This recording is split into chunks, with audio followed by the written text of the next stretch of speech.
صوبائی محکمہ schools education کی جانب سے رائزنگ پنجاب اسپورٹس مقابلہ جات کے انعقاد کے حوالے سے انتظامات مکمل کر لیے گئے ہیں۔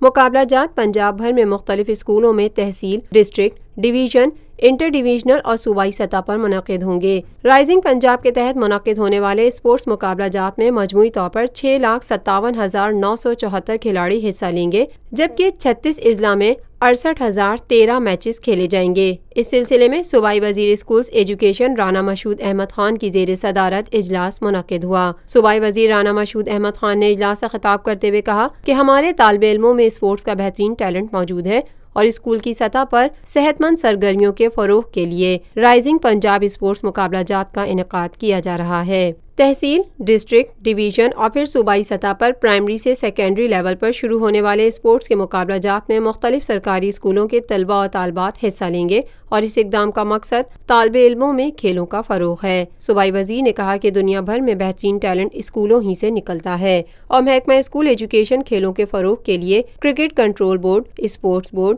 فٹ بال فیڈریشن اور ہاکی فیڈریشن سے مسلسل رابطے میں ہے۔ انہوں نے بتایا کہ کرکٹ، فٹ بال اور ہاکی کو ایلیمنٹری کی سطح پر شروع کیا جائے گا۔ اجلاس میں سابق قومی کرکٹر عاقب جاوید نے بھی شرکت کی۔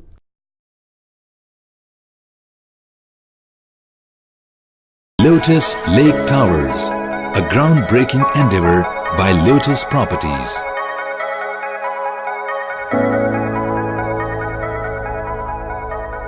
پاکستان بھر میں نمائندگان کا وسیع نیٹ ورک، ہر خبر جاننے کے لیے دیکھتے رہیے TNN TV۔